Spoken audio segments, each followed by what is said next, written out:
bonsoir à tous et toutes. Le thème du thé chaud de ce soir, c'est donc la repentance, ce qu'on appelle aussi quelquefois le repentir. Le principe de la repentance ou du repentir et des rituels qui y sont associés dans le bouddhisme repose sur cette parole du Bouddha selon laquelle, je cite, un repentir sincère et profond permet d'effacer ou d'atténuer beaucoup le mauvais karma lié à une action répréhensible. Répréhensible, c'est-à-dire nuisible à autrui et contraire à l'ordre cosmique.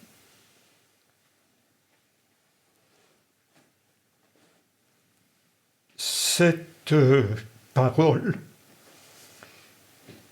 Maître Dogen y fait écho dans le chapitre Sanjigo du Shobogenzo, lorsqu'il déclare, je cite, « Quoique la rétribution karmique des actes mauvais que nous avons commis doit venir dans l'un des trois temps. L'un des trois temps, c'est la vie présente, la vie suivante, ou l'une des vies postérieures à celle-ci.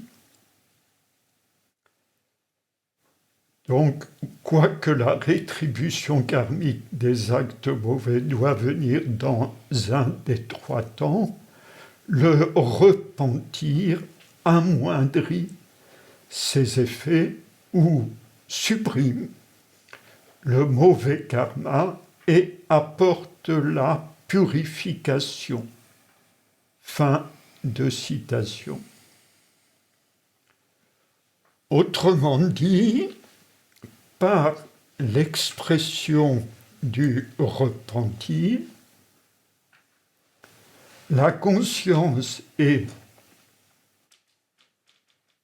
purifiée et le cœur, ainsi nettoyé, est disposé à accueillir les préceptes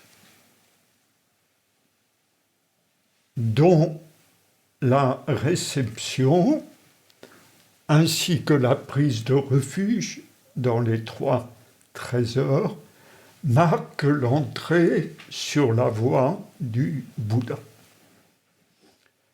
Ou si les préceptes ont déjà été reçus et la prise de refuge déjà faite, le repentir permet de se réaligner sur une vie conforme à une conscience non abusée par l'illusion.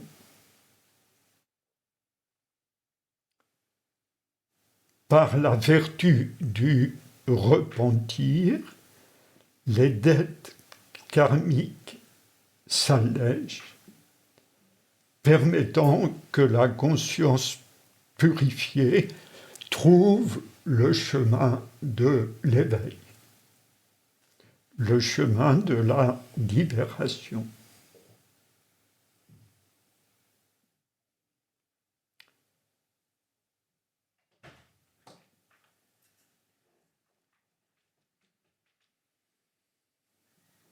D'autre part,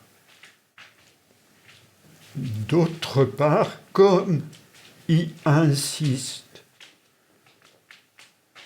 Uchiyama Roshi, disciple de Godo Sawaki, il existe un lien étroit entre le vœu de Bodhisattva, c'est-à-dire le vœu d'aider tous les êtres, prononcé lors de la réception des préceptes, et la repentance. En effet, parce que le vœu de Bodhisattva est infini, puisque la première strophe de ce vœu dit « Si nombreux que soient tous les êtres, je fais vœu de les sauver tous, de les aider tous à sortir de la souffrance. » Donc, puisque ce vœu est infini, notre pratique n'est jamais vraiment complète, et la conscience de cette incomplétude fait naître le repentir.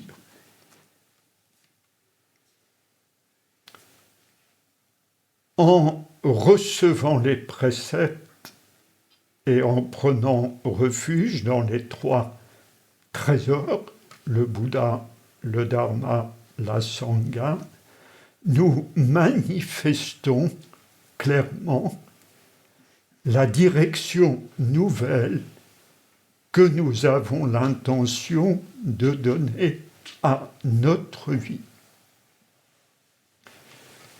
La repentance procède de ce retournement de l'esprit qui nous fait abandonner les valeurs et le comportement d'une vie dominée par l'ego et ses illusions, au profit d'une vie dirigée par les valeurs du Dharma et l'idéal du Bodhisattva, c'est-à-dire l'idéal d'aider les êtres à s'affranchir de l'illusion et des souffrances qui y sont liées.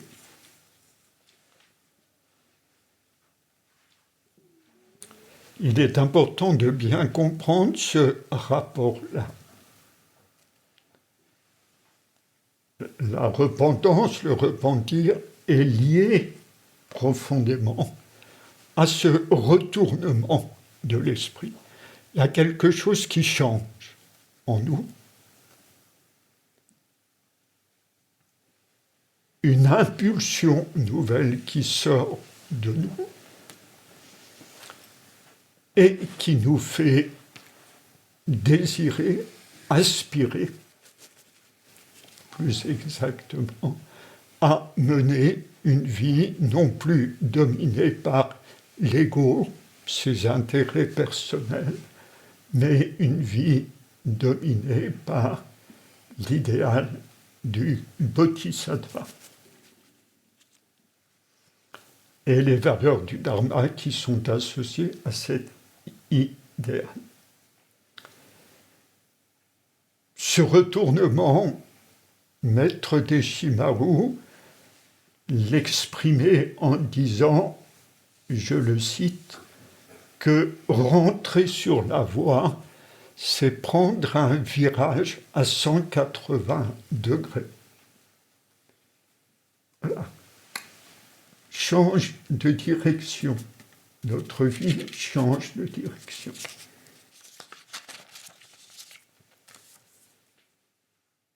Dans le bouddhisme chinois et le bouddhisme japonais, il existe deux sortes de repentance.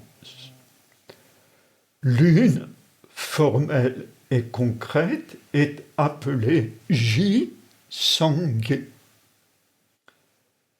et repose sur des rituels précis au cours desquels nous nous repentons de manquements dans l'observance des préceptes et ou de manquements dans les vœux de Bodhisattva. Jisangé fut institué par le Bouddha lui-même. Les membres de la Sangha, c'est-à-dire de la communauté des pratiquants,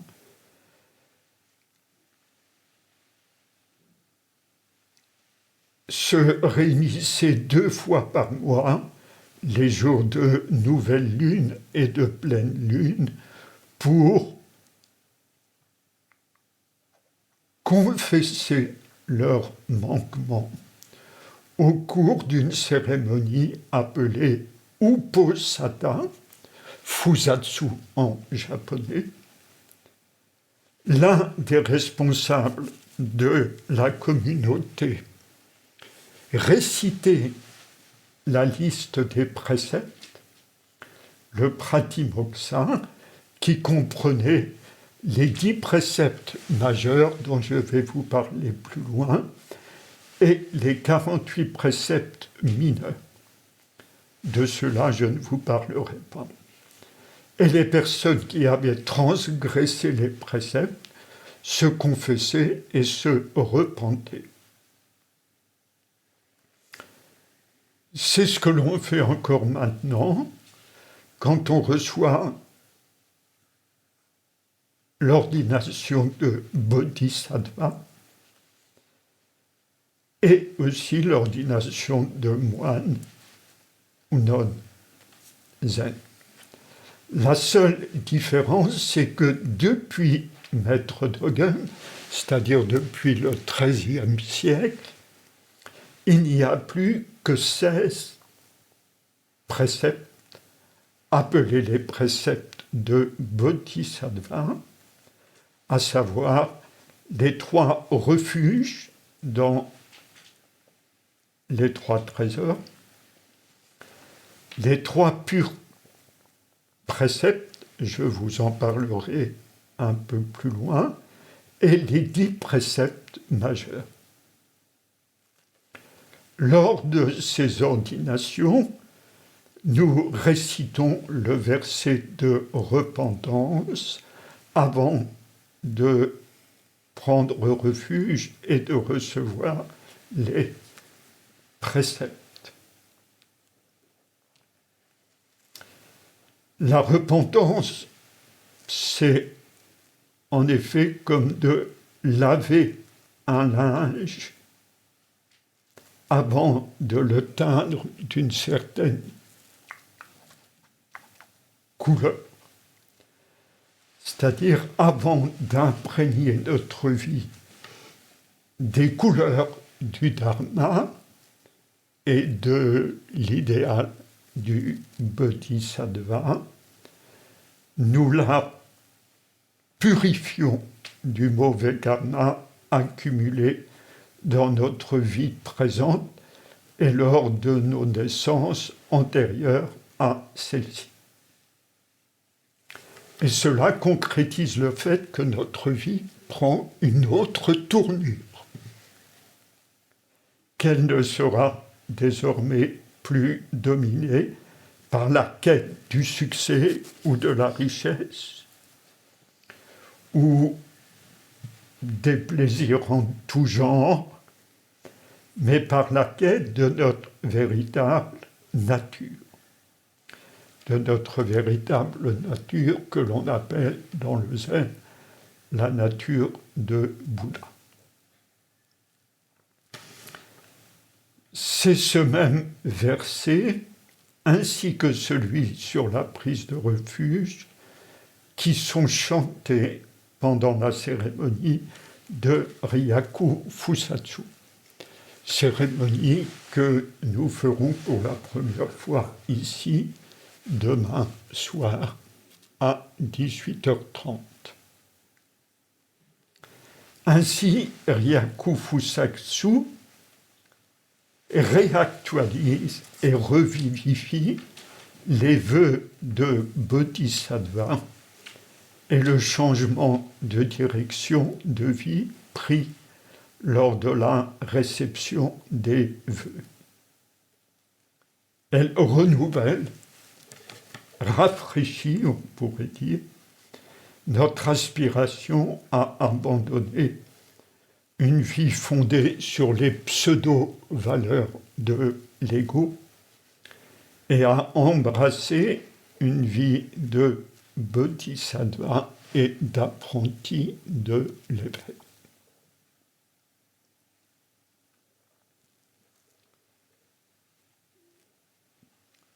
Alors, Jisangé, la repentance formelle, ne concerne pas que les manquements dûment conscientisés, elle concerne aussi celles de nos erreurs qui, sans que nous en ayons conscience et sans que nous l'ayons voulu, ont porté préjudice aux autres ou ont blessé les autres.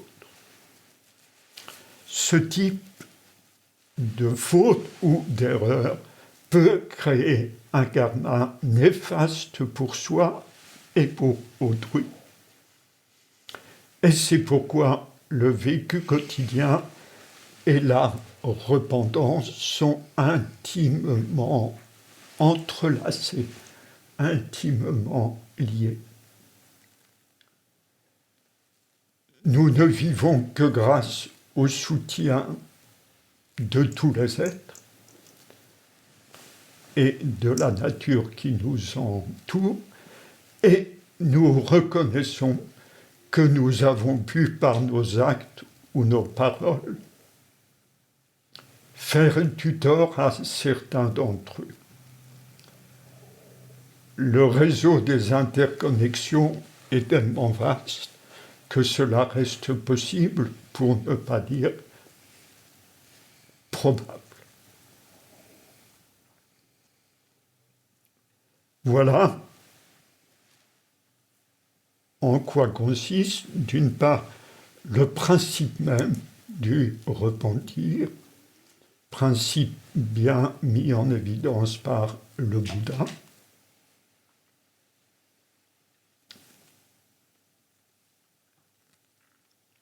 et le lien entre se repentir et le vœu du bodhisattva d'aider tous les êtres. À ce sujet, je ferai remarquer que vivre par vœu, c'est-à-dire vivre avec au cœur un vœu qui nous dirige dans notre vie, c'est infiniment précieux. Ce vœu, il organise notre vie, souvent consciemment et quelquefois même inconsciemment, dans une direction. Et le vœu de Bodhisattva, il organise notre vie dans une direction non égocentrique. Non égocentrique.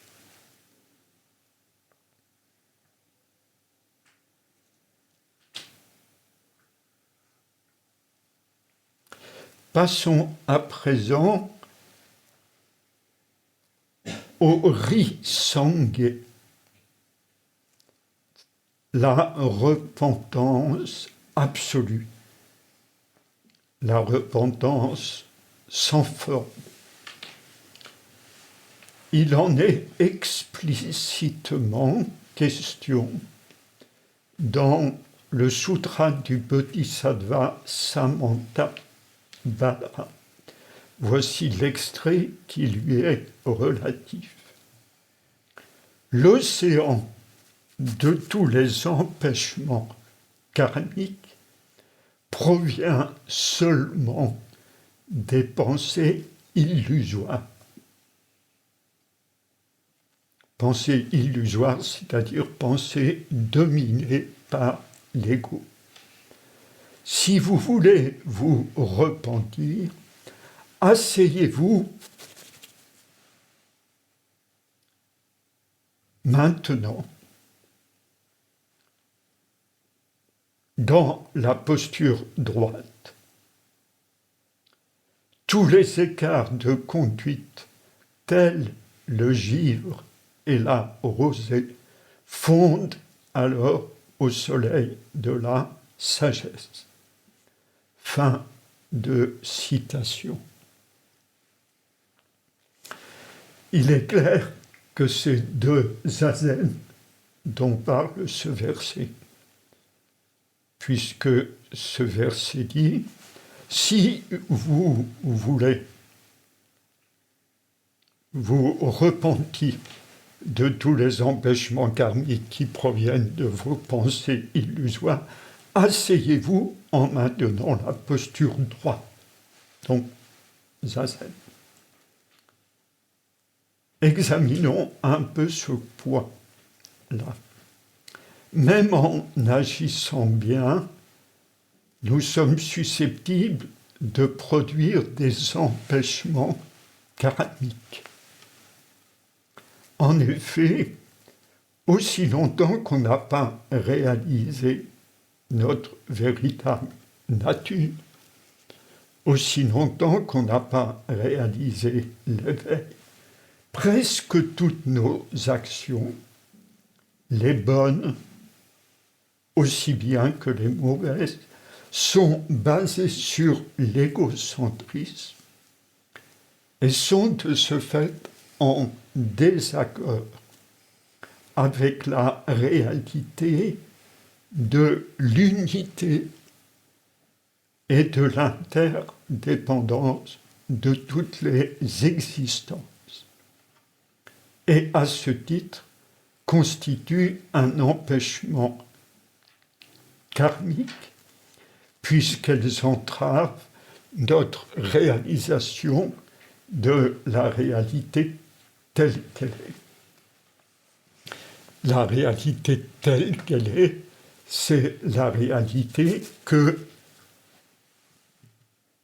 n'y a pas de séparation entre nous, entre ce qu'on appelle moi et les autres. Pas de séparation entre moi et la société. Pas de séparation entre moi et la nature. Il n'y a pas plus de séparation de cette nature qu'il n'y a de séparation entre les vagues et l'océan. En somme, tout est un, mais les pensées illusoires dont parle Samantha Badra, les pensées illusoires nous mettent à côté de cette réalité que tout est un. Ce qui nous amène à fonctionner de façon égocentrique, ce qui est à la source d'empêchements karmiques.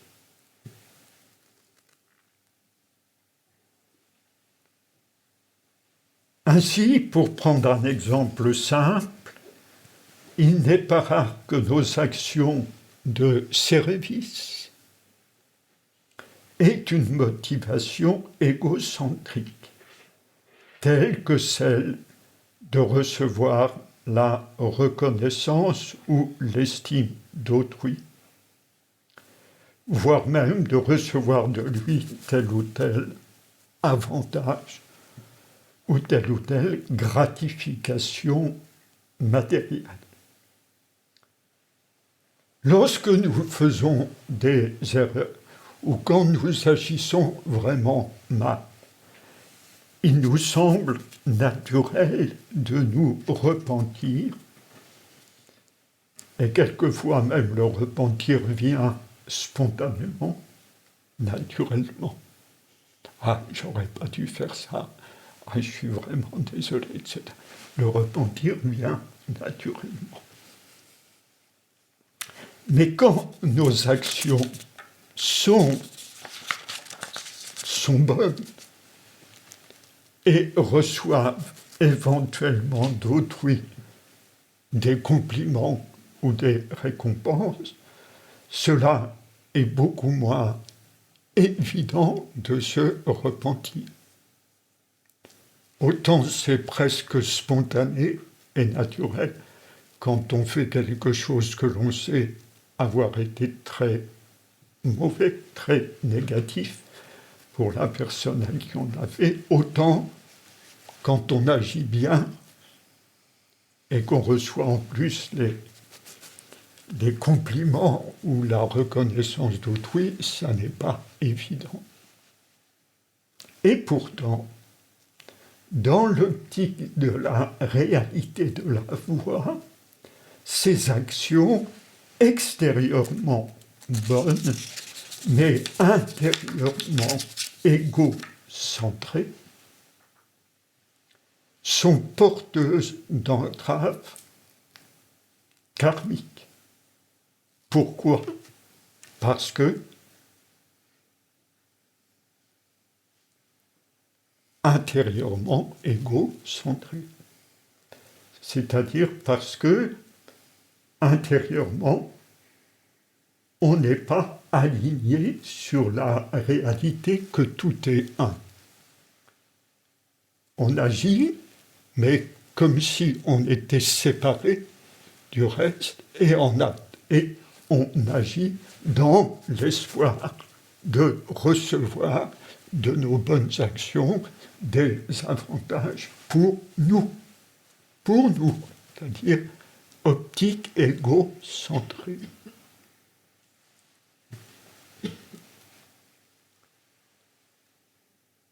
En somme, afin d'être d'authentiques bodhisattvas, nous devons nous libérer aussi de l'entrave karmique des bonnes actions. En tout cas, aussi longtemps qu'elles reposent sur des motivations égocentriques ou qu'elles sont pénétrées de l'illusion d'être un moi agissant. Significatif est à ce propos cette mise en garde du Bouddha dans le Sutra du Diamant. Je cite le Bouddha: « Si un bodhisattva entretient l'idée d'un moi ou d'un mien, il ne saurait être un authentique bodhisattva. » Fin de citation. En somme, l'idéal du bodhisattva, c'est non seulement l'idéal d'aider les autres, mais c'est aussi l'idéal de se libérer de l'illusion du moi, c'est-à-dire l'idéal d'aider les autres de façon désintéressée. C'est pourquoi, dans le zen, pas seulement dans le zen d'ailleurs, on accorde une grande importance au service désintéressé. On n'accorde pas d'importance, de valeur suprême seulement au service, mais au service désintéressé. Désintéressé, c'est-à-dire qu'il faut que la disposition intérieure soit sans mobile égocentrique. Ce qui suppose tout le chemin de la voie. Alors, en zazen, nous avons les conditions requises pour ne rien nous cacher à nous-mêmes et pour voir que nos actes, même ceux extérieurement altruistes, peuvent être eux aussi contaminés par l'illusion égotique. Pendant Zazen, nous laissons toutes les manifestations de l'ego s'élever et disparaître, et sommes là, présents dans l'assise, sans rien chercher et sans rien fuir. On est nu vis-à-vis de soi-même. Nous acceptons en toute neutralité tout ce qui se présente à notre conscience. En Zazen, on cesse de se créer un personnage. Pour ça, le fait qu'en Zazen, on est tourné face au mur, sauf le Godot, sinon tout le monde est tourné, le Shuso, sinon tout le monde est tourné face au mur. Ça, c'est une image très forte qui illustre bien le fait qu'en Zazen, on cesse de se créer un personnage. Vous savez, ce genre de personnage que l'ego aime bien créer et mettre en scène.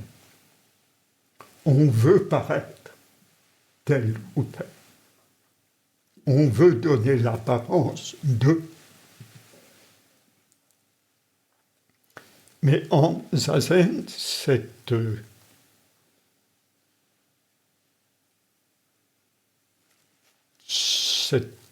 tendance de l'ego à créer un personnage n'existe pas. On est seul face à face à soi-même. Et les pensées arrivent, les désirs arrivent, les souvenirs arrivent. Le subconscient se manifeste. Et on regarde ça passer comme un film, en restant neutre. Telle est la repentance absolue, la repentance sans forme. Maître Deshimaru y faisait clairement référence quand il disait que, je le cite, Zazen est une confession dans laquelle nous sommes à la fois le confesseur et le confessé. Fin de citation.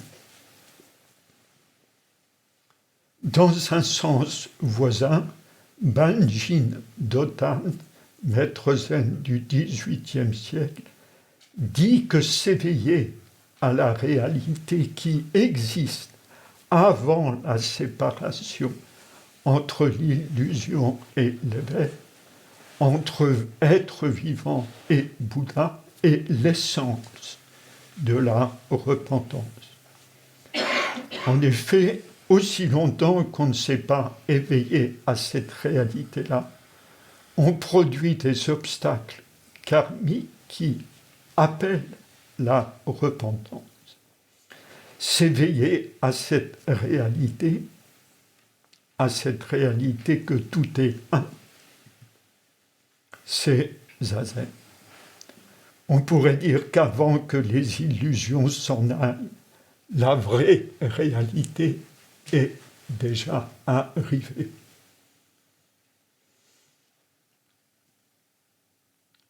Ça, c'est un point important. Vous devez avoir confiance dans le fait que en vous, la vraie réalité est déjà présente. Vous devez avoir confiance dans le fait que, au plus profond de vous-même, vous êtes déjà Bouddha, vous êtes déjà l'éveil. C'est déjà en vous. C'est en chacun. Il suffit, et ça, c'est toute la pratique de la voie qui le rend possible, il suffit de, comment dirais-je, d'actualiser ce potentiel-là, cette réalité-là. ou plus exactement encore, il s'agit de se mettre dans une pratique qui rend possible le fait de se situer au-delà des illusions qui masquent la présence de notre véritable nature. Avant que les illusions s'en aillent, la vraie réalité est déjà là. Il y a un Koan Zen qui exprime ça très bien, qui l'exprime à la manière zen. Je le cite: « Avant que l'âne s'en aille, le cheval est arrivé. »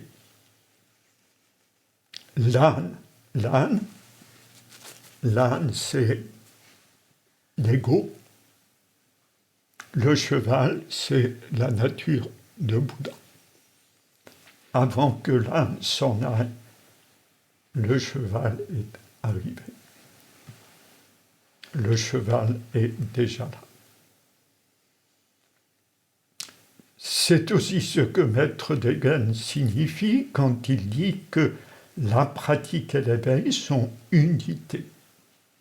Assis en zazen, nous nous établissons directement au sein de la réalité avant la séparation entre l'illusion et l'éveil.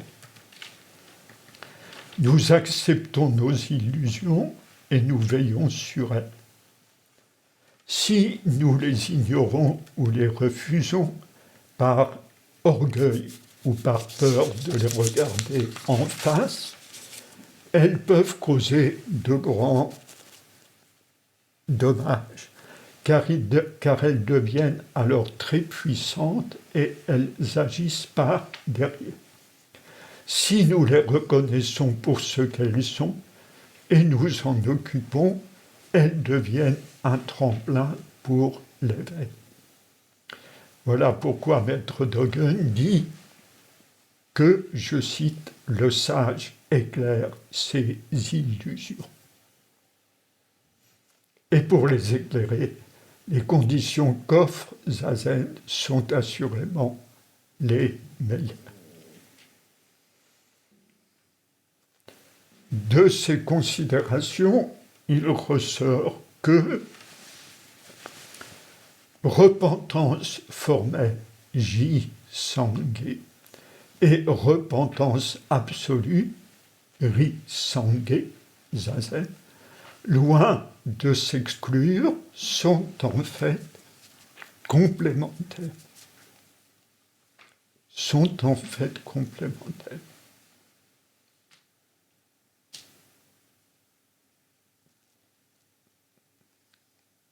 À propos de Ri-sangé, Maître Deshimaru disait souvent « Zazen change le karma, inconsciemment, naturellement, automatiquement. Zazen change le karma. » Et quand on pratique Zazen depuis longtemps, on s'aperçoit que c'est totalement vrai. Même si on ne peut pas forcément l'expliquer, on s'aperçoit que c'est totalement vrai, que Zazen change le karma. Dans le zen et dans le bouddhisme en général, la repentance est vécue positivement. J'insiste beaucoup là-dessus parce que c'est loin d'être le cas pour les Occidentaux, culturellement imprégnés de culpabilité. Aussi devons-nous garder présent à l'esprit que c'est à la lumière du dynamisme de la voie que doit être appréhendée la pratique de la repentance, et non à la lumière de la culpabilité. La repentance est un examen lucide et sincère de soi qui permet de se réaligner sur le dynamisme de la voie et sur l'idéal du bodhisattva, sur le vœu du bodhisattva, alors que la culpabilité reste spirituellement stérile, entachée qu'elle est d'une émotion totalement négative. Du genre, je suis vexé d'avoir commis ce genre d'action ou d'avoir eu ce genre de comportement. Je suis humilié dans l'image que j'ai de moi-même. Je suis attaché à une certaine idée de ce que je dois être. Je ne parviens pas à m'y conformer et mon ego en est blessé. Au cœur de la culpabilité se trouve l'égocentrisme. Moi et mon incapacité à faire le bien ou à éviter le mal. Moi et ma petitesse, moi. Parce qu'elle s'articule autour de l'ego, la culpabilité reste spirituellement inopérante. Un ego vexé n'a jamais conduit à l'abandon de l'ego. Rien de tel avec la repentance bien comprise qui, convoquant par son seul pouvoir la lumière de l'esprit de Bouddha, permet à celle-ci de rééclairer aux yeux du pratiquant le chemin de la libération, le chemin de l'éveil. Dans cette repentance véritable, ce n'est pas l'ego qui juge l'ego et entre en conflit avec lui-même. C'est l'esprit de Bouddha dont le regard, ni accusateur, ni culpabilisateur, mais bienveillant, voit en toute clarté et neutralité les erreurs, les illusions ou les faiblesses entravant le chemin de l'éveil et insuffle chez le pratiquant l'aspiration à s'en affranchir.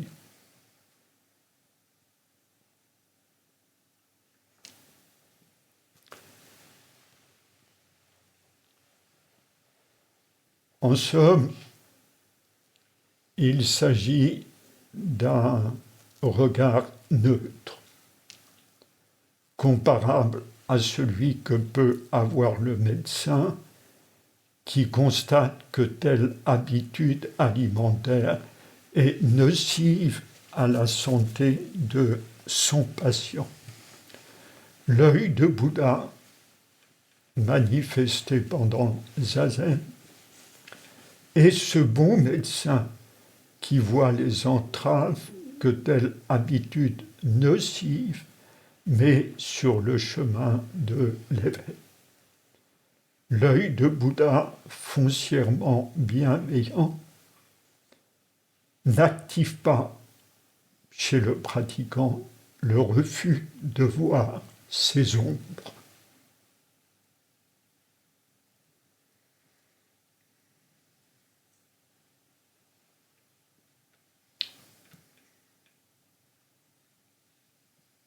Quand c'est l'œil de Bouddha qui regarde, l'ego ne se défend de rien, semblable à un patient qui, suite à ce que son médecin diagnostique, accepte son verdict et le traitement préconisé. En somme, on peut dire que c'est l'œil de Bouddha présent en nous qui rend possible l'authentique repentance.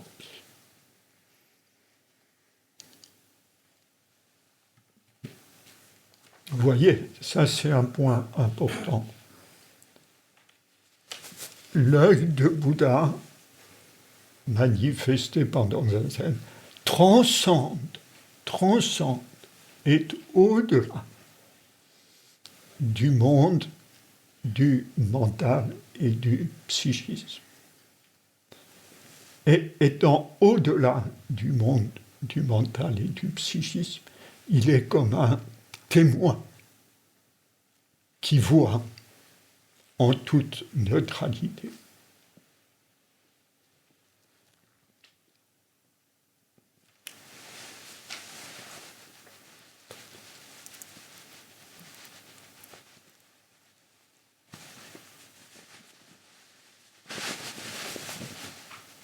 Voilà ce que je voulais vous dire ce soir à propos de la repentance et de l'idéal de Bodhisattva et